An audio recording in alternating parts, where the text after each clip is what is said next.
नमस्ते दोस्तों, न्यूज तक की गर्मा गर्मी देख रहे हैं। चूंकि चुनावी दिन है और गर्मा गर्मी का भी कमिटमेंट है तो थोड़ी व्यस्तता है, लेकिन उसके बावजूद भी हमने अपने साथियों को इकट्ठा कर लिया है जो हमारे गर्मा गर्मी के धुआंधार बल्लेबाज हैं। और आज तो इनसे हिसाब किताब होगा। चुनावी जीत का बड़े दिन से टक्कर हो रही थी, तो बिहार तक के कमान संभालने वाले इंद्रमोहन जी हैं और बार बार ये कह रहे थे कि चुनाव जिस तरफ जाएगा, चुनाव के नतीजे उसी तरफ चले भी गए। इंद्रमोहन जी, क्या कहना है तमाम साथियों को जिनको लग रहा था कि तेजस्वी हावी है? ये चुनाव पूरे तौर से नीतीश कुमार का ही चुनाव था और आखिर में नीतीश कुमार पर ही चुनाव खत्म भी हो रहा है। नीतीश कुमार के घर बैठकों का दौर शुरू हो गया है। अब तारीख आ जाएगी, मुख्यमंत्री फिर से बन जाएंगे। जो सबसे बड़ी बात रही वो था वो 10,000 रुपया देना और महिलाओं का वोट। एक दो दिन के अंदर सारे आंकड़े आ जाएंगे। फिर आप अगली बार चर्चा कर रहे हो कि आंकड़ों का क्या हुआ, लेकिन हुआ वही है जो ईवीएम से निकला है। भाई वोट भर भर के निकला है। महिलाओं ने वोट दिया है, जमकर वोट दिया है। बल्कि आप सोचिए कि किशनगंज, मतलब आप पूरे सीमांचल की सीटों ले लीजिए, एमवाई समीकरण, वाई समीकरण, सारे समीकरण, विपक्ष का एजेंडा, प्रोपेगेंडा जो भी कहिए सब कुछ चल ही नहीं रहा। जब इतनी सीटें आई तो फिर क्या एजेंडा? आप एसआईआर पे पूरा बिहार घूमे, कोई चर्चा हुई नहीं हुई। आपने कहा हर घर में एक नौकरी देंगे, उस राज्य में जहां नौकरी है ही नहीं, उसके बावजूद लोग उस पर भरोसा नहीं करे, तो सोचिए कि कुछ चल ही नहीं रहा है ना। ठीक है, तो ये तो देखिए मजेदार ओपनिंग है, लेकिन तीन लोगों को सुनना बड़ा दिलचस्प होगा। नीरज जी को, अमीश जी को और हमारे धुआंधार युवा बल्लेबाज जो हैं रजत जी को, क्योंकि एसआईआर पर तो इन्होंने सरकार की बखियां उधेड़ दी थी, इलेक्शन कमीशन की बखियां उधेड़ दी थी। क्या है आज आपके पास ओपनिंग रिमार्क में? देखिए, एक मैं इंटरव्यू कर रहा था योगेंद्र यादव से, उन्होंने एक टिप्पणी की है, मैं यहाँ उसको दोहराना चाहता हूँ। देखिए, जीत जो एनडीए की हुई है उससे इनकार किया नहीं जा सकता है, भारी जीत हुई है। लेकिन टिप्पणी है कि जैसे ये दो धावकों के बीच में, योगेंद्र यादव ने ऐसा कहा कि दो धावकों के बीच में रेस हो रही थी, एक जीता जिसको जीतना था, लेकिन जीत का अंतर ऐसे दिखा रहा है जैसे जीतने वाले ने स्टेरॉयड लिया हुआ था। तो अब ये स्टेरॉयड क्या था, ये थोड़ा इस पर चर्चा होनी पड़ेगी, क्योंकि इतना अंतर। तो मैं एक इंटरव्यू देख रहा था जिसमें अमित शाह कह रहे थे 160 से ज़्यादा सीट लेंगे हम, लेकिन ये 204 सीट आ गई। चलिए, आंधी चलती है तो ऐसी ही चलती है, लेकिन ये इसमें कोई शक नहीं है कि तेजस्वी यादव बुरी तरीके से फ्लॉप हुए हैं। आखिरकार उनके गठबंधन की हार हुई है। लेकिन मेरे लिए ये, मैं जीत के बाद भी हैरान हूँ इस बात से कि ये इतनी बड़ी जीत जो है वो उम्मीद से परे थी, इमेजिनेशन से परे थी। देखिए, 160 सीट अभी सही कह रहे थे। 160 सीट बीजेपी को जीतनी थी और 40 सीट तेजस्वी को हारनी थी। तो ये 40 हारी हुई वाली सीट जो है वो इधर आ गई है। इसमें कोई ज्यादा फर्क नहीं है। 160 ही जीत रहे थे, लेकिन तेजस्वी और महागठबंधन ने जो सीट बांटने में देरी की, इतना उनके बीच विवाद चला, इतना लंबा चला, मतलब उसमें आप पहले से तय कर लीजिए कि उप मुख्यमंत्री कौन बनेगा, लेकिन चुनाव में मत उतरिए आप। इन सब वजहों से बहुत नुकसान हुआ। 40 सीटें उधर से नीतीश कुमार को लेके घोषणा ना करना, इसको बड़ा पॉजिटिवली लिया लोगों ने। ये हैरानी की बात है। मतलब लोगों ने ये इसको बहुत सकारात्मक रूप में लिया कि नीतीश कुमार को चुनाव के बाद बीजेपी जो है वो धकियाने वाली है, जो ऐसा लग भी रहा है कि अब धकिया देगी। तो ये सब चीजें हैं जिसको बिहार की जनता की सकारात्मकता इस नतीजे को देख के सामने आई है। नीतीश कुमार को लेकर ना लोगों की बहुत संवेदनाएं जुड़ी हुई है बिहार में। तो नीतीश कुमार को कोई झुठला नहीं सकते ना। आप उनको कह नहीं सकते कि क्या आपने बिहार में विकास नहीं किया, क्या आपने उस खाई को नहीं पाटा जो बहुत दिन से पड़ा हुआ था, क्या नीतीश कुमार ने ऐसे काम नहीं किए। और लोगों को इस बार इसलिए भी ज़्यादा जुड़ाव था क्योंकि लोग ये कह रहे थे जो वहाँ चल रहा था ज़मीन पर कि ये नीतीश कुमार का आखिरी चुनाव है, इसलिए इन्हें अच्छे से विदाई देनी है। तो ये मानिए कि उन्हें बहुत अच्छे तरीके से विदाई दी गई है। नहीं तो ठीक है, अच्छा चलिए अब रजत को सुन लेते हैं जरा हम। और नहीं, रजत को सुन लेते हैं पहले, रजत को सुनना भी चाहते हैं लोग। आइए। नहीं तो मैं ये कह रहा हूँ कि पहली बात तो ये कि मेरा आकलन गलत रहा। मैं ये नहीं मान रहा था कि इस तरीके लैंडस्लाइड विक्ट्री होगी। जिनका आकलन सही रहा वो लोग बधाई के पात्र हैं।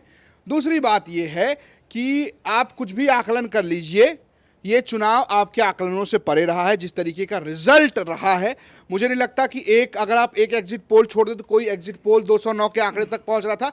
और बीजेपी अभी ये भी सोच रही होगी कि 101 पूरा हम कहीं न जीत जाएं, इसका भी कोई भरोसा नहीं है।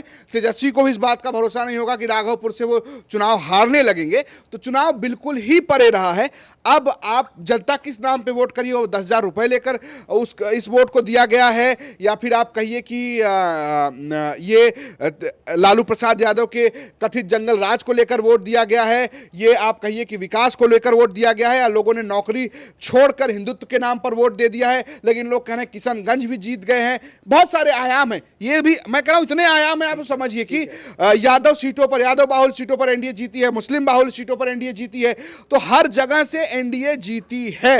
रही बात ये कि अगर आप इससे ये विश्लेषण कर रहे हैं कि हर चुनाव ऐसा होगा, तो मुझे लगता है कि ऐसा नहीं होने वाला। नहीं तो ठीक है, तो आपने रजत को सुन लिया। अब देखिए मोस्ट अवेटेड कमेंट, चूंकि संदीप शर्मा जी को आप लोग जितना प्यार कमेंट बॉक्स में देते हैं हर बार के गर्मा गर्मी के वीडियो में, तो आज वो सूद समेत लौटा देंगे हमें लगता है सबको। संदीप जी आपका ओपनिंग रिमार्क, क्योंकि आप इस गर्मा गर्मी के मंच पे हम बहुत अनफिल्टर्ड बातचीत करते हैं कि क्या आप एक्चुअली में सोचते हैं काम करने से इतर, बतौर पत्रकार आप जो सोच रहे देख रहे हैं उसको अनफिल्टर्ड कहा जाए तो कैसे कहा जाए? तो आप जो अनफिल्टर्ड सोच रहे थे, बातें रख रहे थे, वो कहीं ना कहीं आज कम से कम चुनावी नतीजों ने उसको सही कर दिया। देखो ये मैसिव मैंडेट है एनडीए के लिए, और ऐसा है नहीं, ये सिर्फ ये जो सोशल मीडिया और मीडिया पे जो चलाया जा रहा था ना प्रोपेगेंडा, ये उसका बिल्कुल ठीक उलट आया है। ये गलत प्रोपेगेंडा फैलाया जा रहा था कि ऐसा हो रहा है, वैसा हो रहा है, वैसा नहीं हो रहा है।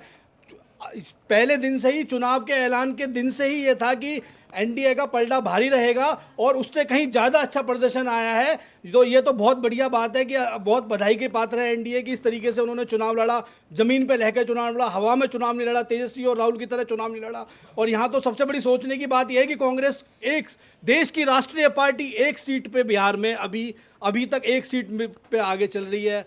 तो बताओ कैसे होगा, कैसे चलेगा? ये तो वोट चोरी क्या हुआ, ये तो मुझे लग रहा है कि पार्टी चोरी ना हो जाए कहीं, क्या ये सोचने की बात है कांग्रेस के लिए? इतनी बड़ी कांग्रेस पार्टी 50 साल 70 साल देश पे राज कर रही है, उसके बावजूद भी एक सीट बिहार में सोचने की बात है, पॉलिसी की सोचने की बात है, बंटवारा, जातियों को बांटने की बात करने वाली पार्टी को अपनी रणनीति में बहुत बड़ा बदलाव करना पड़ेगा। विकसित राष्ट्र की बात करनी पड़ेगी, विकसित बिहार की बात करनी पड़ेगी, विकसित बंगाल की बात करनी पड़ेगी, विकसित यूपी की बात करनी पड़ेगी, तभी जाके कुछ आगे चल के मुझे लगता है कि कांग्रेस में कुछ जान फूकेगी। और दूसरी बात क्या है, इस वक्त तो सबसे बड़ा सवाल यह है कि कांग्रेस की कमान अगला कौन युवा आगे संभाल पाएगा, कांग्रेस को कौन युवा नेता आगे बढ़ाएगा? कब तक एक 50 साल 55 साल 60 साल के लोगों को हम युवा कहते कहते उनके पीछे चलते रहेंगे? ये भी एक बड़ा सवाल है।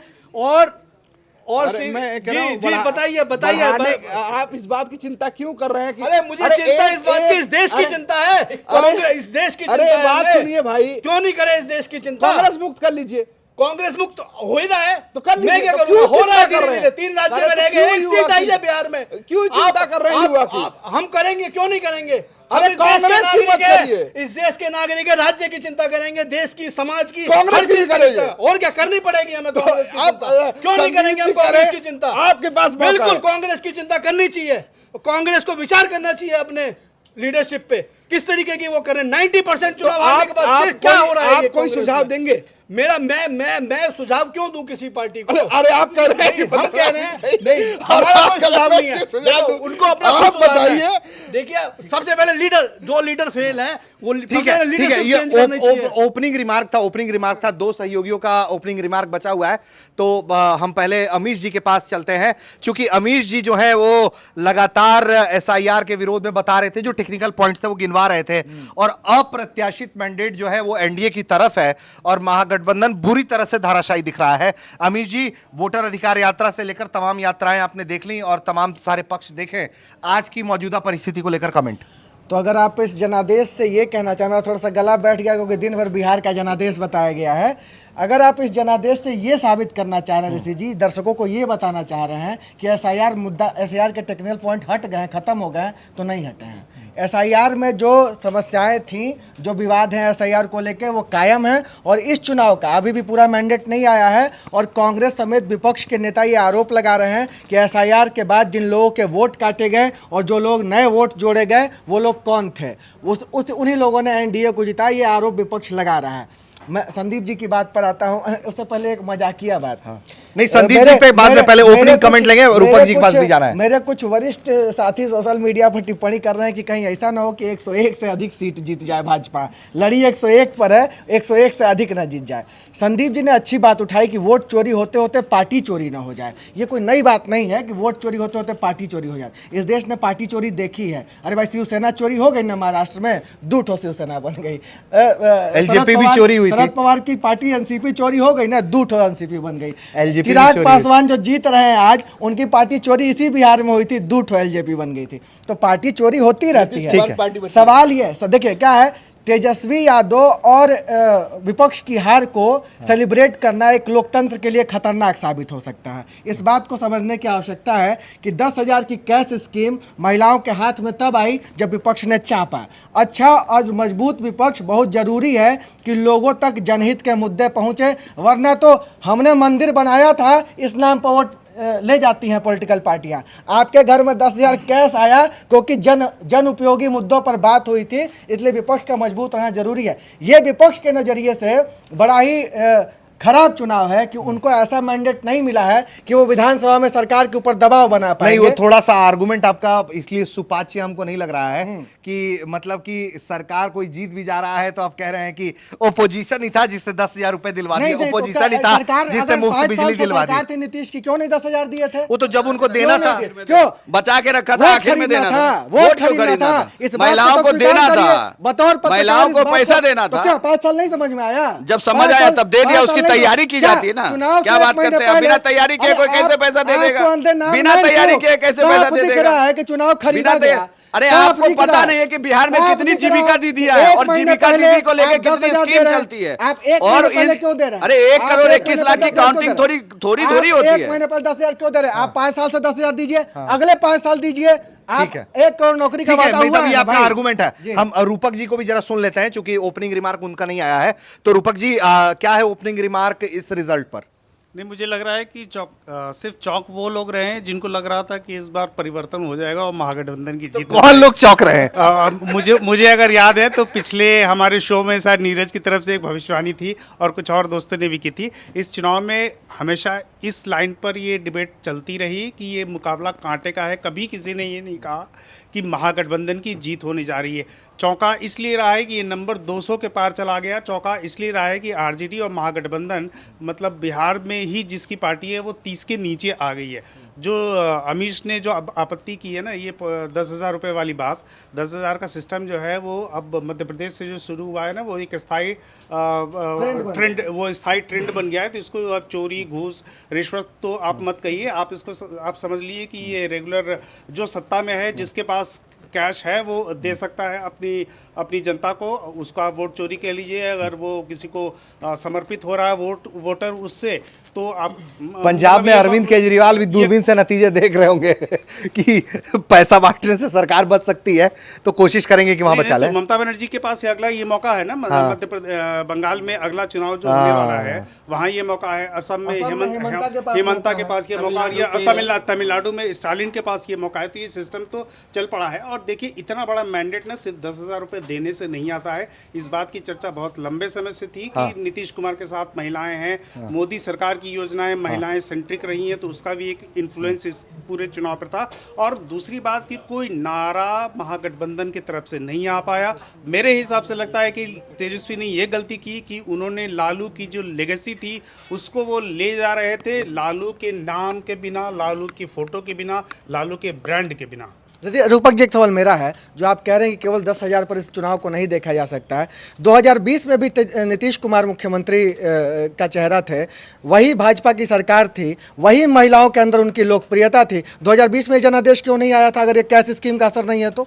नहीं, इतना बड़ा, मैं सिर्फ ये कह रहा हूँ कि इतना बड़ा मैंडेट सिर्फ 10,000 रुपया देखिए, इसमें मैं बता नहीं हो सकता है। उस समय नेता नीतीश कुमार की इमेज, सरकार की इमेज, पार्टी अलायंस की इमेज, वो सारी चीजों ने पॉजिटिवली एक बुके का काम किया है। देखिए, मैं बताता हूँ हुआ क्या है। देखिए, 2020 में वो तेजस्वी यादव जब महागठबंधन के नेता बने तो उनको लेके लोग देखना चाहते थे, उस वक्त उनकी लहर थी। लेकिन तेजस्वी यादव उस चुनाव में एक्सपोज हुए और इन पिछले 5 सालों में तेजस्वी यादव एक्सपोज हो चुके हैं। कोई नई चीज तेजस्वी लेकर नहीं आ पाए और जंगल राज की छवि को तोड़ने के लिए भी तेजस्वी ने बहुत प्रयास नहीं किया कि वो छवि टूटे कैसे कैसे। क्या आप क्या करेंगे A to Z के लिए? आप जा रहे हैं जहाँ, आप देखिए रैलियां कहाँ हुई। आप वोट अधिकार यात्रा में आप तो कवर कर रहे थे उसको, बताइए वो क्या भीड़ थी? क्या उस भीड़ से चुनाव जीता जाता था बिहार में? क्या आप उस क्षेत्र में गए जहां से आपको वोट लाना चाहिए? वो 2 ही लोगों की भीड़ थी। ऐसे में आप कैसे चुनाव जीतेंगे? अब आप देख लीजिए, कल के बाद तो डेटा आएंगे सारी स्टोरी लगी होगी जिसपे होगा कि देखिए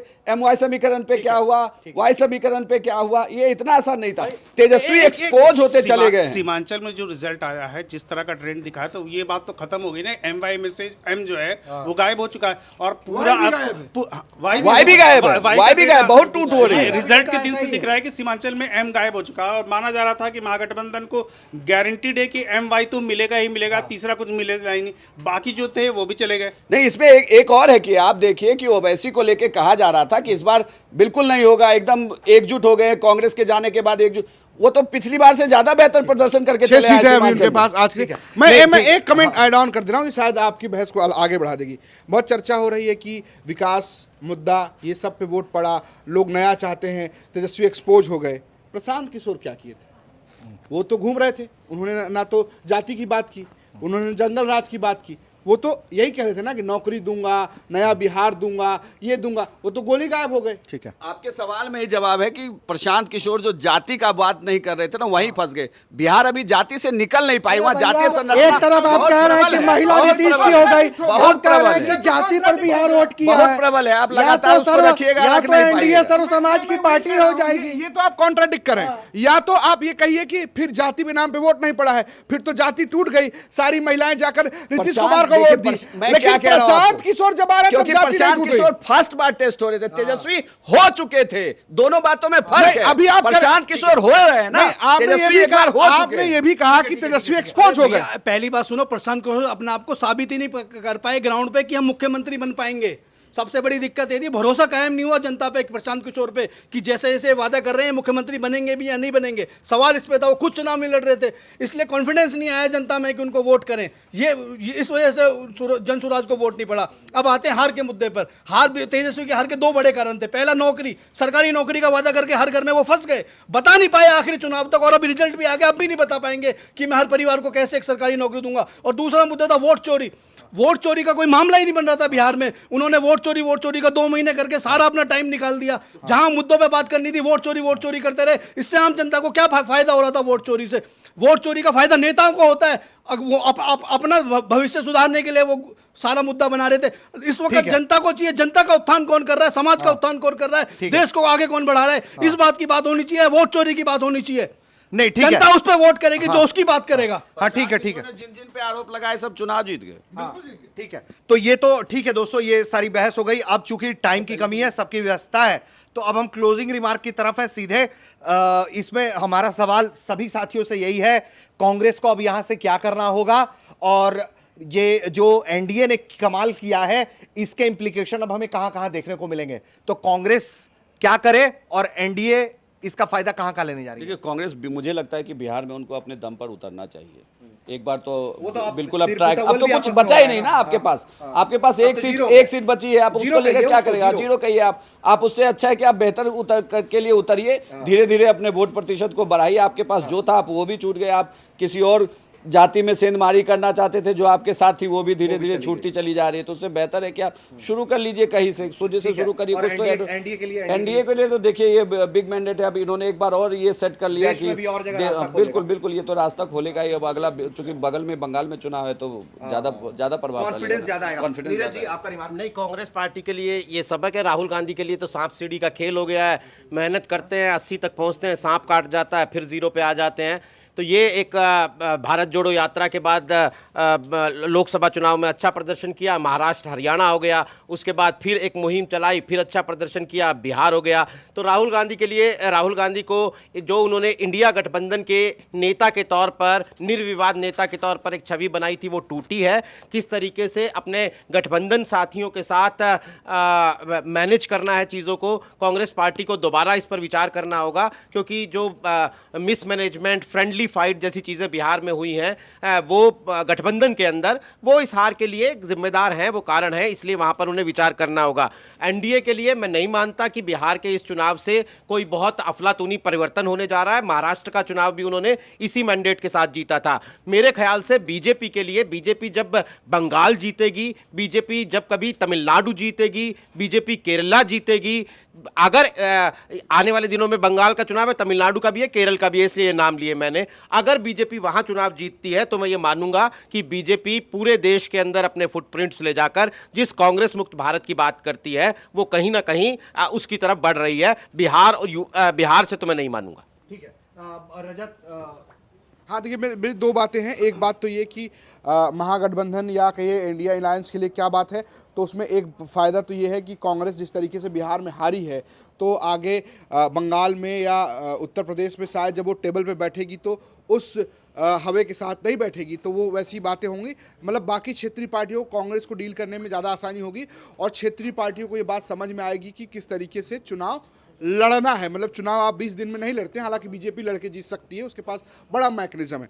दूसरी बात बीजेपी की अगर आप कहिए तो बीजेपी फिलहाल अगर आप उत्तर प्रदेश को हटा दें, वो भी लोकसभा का चुनाव ही हटा सकते हैं, बाकी तो अभी पूरे आपको उत्तर भारत में एक पार्टी शासन नजर आ रहा होगा।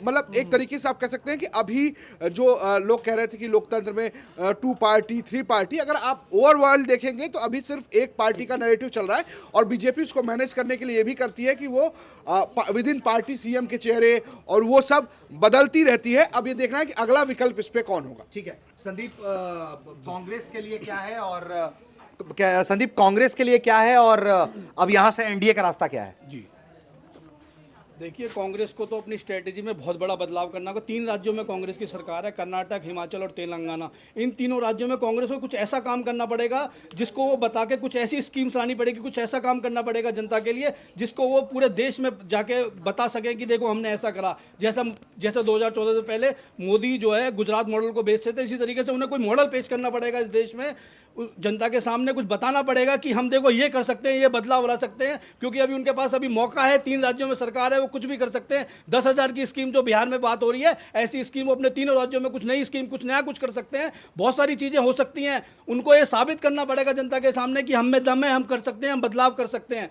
अब आते हैं तेजस्वी पे। तेजस्वी की बात यह है, तेजस्वी को ग्राउंड लेवल पे काम करने की जरूरत है। अभी तेजस्वी सिर्फ MY समीकरण और अपने पिताजी लालू जी के नाम पे वोट, उनकी कहानी चल रही है। अब उनको अब तो उनका MY समीकरण भी टूटता दिख रहा है इस चुनाव के बाद। बाकी कल पूरा आकलन स्थिति साफ हो जाएगी, क्या कहाँ से क्या हुआ है।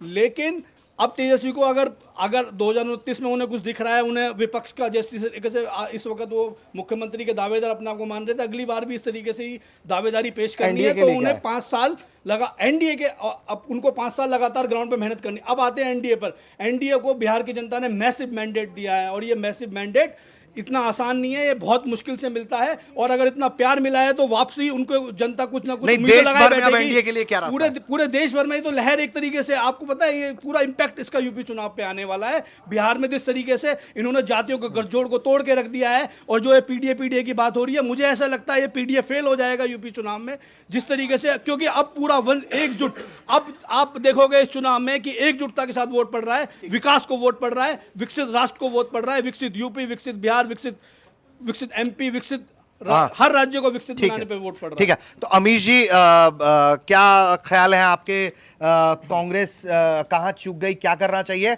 और एनडीए के लिए क्या रास्ता आप दिखता है यहाँ से? देखिए, अभी जब पोस्ट पोल जब डेटा आएगा तब ये बात समझा पाना आसान और समझ पाना नहीं, आसान मतलब होगा। कि कांग्रेस मैं बता रहा हूँ, कांग्रेस पे आ रहा हूँ कि जब डेटा आएंगे ना पोस्ट पोल, तब ये पता चलेगा कि कहाँ वोट कटा, कहाँ वोट बटा, कहाँ किसको मिला, किस जाति ने क्या दिया। जो इंद्र मोहन जी इशारा कर रहे थे MY में Y कट गया, Y कट गया। बात है कि विपक्ष को पहले इस बात का क्रेडिट जाना चाहिए कि कम से कम वो चुनाव बाबर तक नहीं, औरंगजेब तक नहीं जा पाया बिहार का। वो रह गया स्कीम्स पर, वो रह गया रोजगार पर, वो रह गया बिहार की प्रगति पर। ये क्रेडिट विपक्ष को भी इसका जाना चाहिए। कांग्रेस की जहाँ पहले तेजस्वी पर आता हूँ, फिर राहुल गांधी पाऊंगा। देखिए, कांग्रेस ने क्या किया, तेजस्वी ने क्या किया। तेजस्वी की उम्र 35 साल है। तेजस्वी को लगातार बिहार में बने रहना चाहिए, बिहार के मुद्दों पर इसी तरीके से बने रहना चाहिए। तेजस्वी के पास लंबा वक्त है। तेजस्वी के सामने जिस तरह की मशीनरी लड़ रही थी चुनाव, वो अकेले तेजस्वी इस चुनाव को मुद्दे पर रख पाए, ये तेजस्वी की जीत है। राहुल गांधी विपक्ष पर नेता प्रतिपक्ष हैं देश के। अगर वोट चोरी हो रही है और अगर चुनाव आयोग संदिग्ध है तो इस तरह के मुद्दे उठाए जाने चाहिए, जीत और हार की परवाह किए बिना। अगर इस मामले का न्यायिक समाधान होना है तो उसको न्यायिक समाधान तक ले जाना चाहिए। अगर इस मामले पर जन आंदोलन की जरूरत है, इसे जन आंदोलन बनाना चाहिए। ठीक है। चुनावी जीत और हार मैनेजमेंट का खेल है, इस पर तो ध्यान देने की आवश्यकता है। एनडीए का भविष्य, एनडीए का भविष्य यह है कि अब आपको डिलीवर करना पड़ेगा। आपने 1 करोड़ नौकरी का वादा बिहार में किया है, वो 1 करोड़ नौकरी अगर आप देंगे तो वो दिखेगी। आपने 10,000 को कहा है कि 2 लाख रुपए हम देंगे, वो 2 लाख रुपए आप जब हर महीने बांट के 2 लाख तक करेंगे, वो हम पूछेंगे बतौर पत्रकार। हम इस बात पर नज़र रखेंगे प्रधानमंत्री मोदी, अमित शाह जी पर, बिहार के जो भी नए मुख्यमंत्री होने वाले हैं, अगर वो नीतीश कुमार हैं या कोई और होने वाला है, सब पर हमारी नज़र रहेगी। हम पूछेंगे कि महिलाओं के खाते में पैसा जा रहा है कि नहीं, और बिहार के युवाओं को 1 करोड़ नौकरी मिल रही है कि नहीं, हम पूछेंगे। ठीक है रूपक जी, फाइनल कमेंट यहां से कांग्रेस के लिए क्या और एनडीए के लिए क्या? नहीं तो बिहार का चुनाव कांग्रेस का कुछ था नहीं, यहाँ से अब कांग्रेस नहीं, ओवरऑल वही मैं कह रहा हूँ कि कांग्रेस अपनी जहाँ स्थिति में थी, पहले भी कांग्रेस पार्टी को पता था और कांग्रेस पार्टी के बारे में लोगों को पता था कि इसका जब फिलहाल कुछ ऐसा होना जाना नहीं है। लेकिन एक बात जो माननी पड़ेगी ना, राहुल गांधी पर जो आरोप लगते रहे कि अलायंस की नहीं एडजस्टमेंट नहीं करते, बहुत स्टिफनेस है, अलायंस को साथ लेकर नहीं चलते, तो इस बात तो उन्होंने सब कुछ कर दिया ना। तेजस्वी ने चाहा कि सीएम बना दिया जाए, वो भी कर दिया। जितनी जो सीटें चाह रहे थे सबके साथ कर दिया। लेकिन ये मैंडेट आरजेडी और तेजस्वी यादव का था, कांग्रेस पार्टी का इसमें कुछ था नहीं। तो कांग्रेस पार्टी के लिए अभी भी सिर्फ बिहार नहीं, उत्तर प्रदेश, बंगाल, तमिलनाडु, मतलब हर जगह जहाँ भी है, इवन 3 जो कांग्रेस रूल्ड स्टेट है वहाँ भी पार्टी का स्ट्रगल बरकरार है। तो राहुल गांधी के संघर्ष के दिन अभी जारी रहेंगे। अभी तो जिनको सत्ता मिली है उनको डिलीवर और करना है। एनडीए के लिए यहां से उसको पेस मिलेगा अब आगे के चुनाव के लिए? नहीं, ये बात सही है कि इसका बहुत सीधा असर सबसे पहले जो है वो बंगाल की तरफ जाने वाला है, जहां पर कि नॉन बीजेपी रूल चल रहा है ममता बनर्जी का 2011 से। इस बार बहुत संघर्ष होगा। ममता बिल्कुल अकेली पड़ी हुई हैं और वो किसी के साथ जाना नहीं चाहती, और बीजेपी पूरी ताकत अरसे से लगाई हुई है। उसके कुछ रिजल्ट्स मिले भी, लेकिन वो कम से कम सत्ता दिलाने में डिलीवरी नहीं हो पाई है। और यहाँ से शायद एक दरवाज़ा जो है वो उत्तर प्रदेश के लिए भी खुलेगा, और इन सारे राज्यों में अगर बीजेपी अच्छा कर लेती है तो ज़रूर उसका कुछ असर साउथ की स्टेट्स में भी पड़ेगा, जहां बीजेपी मेहनत तो कर रही है लेकिन कोई डिलीवरी नहीं हो पा रही है। ठीक। रजत, आप कुछ क्लोज करना चाह रहे थे? हाँ बिल्कुल, मैं चूंकि यहाँ बहुत सारी बातें उत्तर प्रदेश को लेकर कि अगला असर जो है उत्तर प्रदेश पे पड़ेगा, मैं थोड़ा इसे नकार रहा हूँ, क्योंकि हर चुनाव अलग होता है। जो मैंने इस चुनाव से सीखा है, वो मैं हर चुनाव से सीखता हूँ कि हर चुनाव अलग होता है। जब आप 2014 में प्रचंड बहुमत से जीत के आते हैं तो दिल्ली में आप हार जाते हैं। जब आप राम मंदिर बनाते हैं तो आप उत्तर प्रदेश में हार जाते हैं। तो ये ज़रूरी नहीं है कि आप बिहार में जीत गए हैं तो आप उत्तर प्रदेश जीत जाएंगे। मैं इनकार नहीं कर रहा कि आप उत्तर प्रदेश जीत नहीं सकते। जब ये सबसे ज़्यादा लग रहा था कि अखिलेश यादव हरा देंगे, तब योगी आदित्यनाथ ने वापसी कर ली। और जब आपको ये लग रहा होगा कि योगी आदित्यनाथ ही सरकार बना रहे हैं, तो हो सकता है कि अखिलेश यादव वापसी कर ले। ये आप बिल्कुल जज मत कीजिए कि जो बिहार है वो बंगाल में होगा, वो केरल में होगा, वो मध्य प्रदेश में होगा, या मध्य प्रदेश ही आप देख लीजिए ना। आपको लग रहा था कि मध्य प्रदेश में क्या होगा और क्या हो गया। तो कुल मिला के ये सबक पत्रकारों के लिए कि हर चुनाव अलग होता है। ठीक है, तो दोस्तों, न्यूज रूम की गर्मा गर्मी में आपने तमाम हमारे साथियों को सुना जिनकी अलग अलग राय है, और इस राय में जो राय निकल रही है वो यही है कि कांग्रेस को कोई नई राय तलाशनी पड़ेगी, क्योंकि मौजूदा जो उसने अपने चूल्हे पर सब्जी चढ़ाई हुई है, वो सब्जी जो है कढ़ाई में लग रही है, तो या तो कढ़ाई बदलनी पड़ेगी या फिर नई सब्जी बनानी पड़ेगी। गर्मा गर्मी की यही राय है। उम्मीद करते हैं कि आपको ये वीडियो पसंद आया होगा। आप देख रहे थे न्यूज़ तक।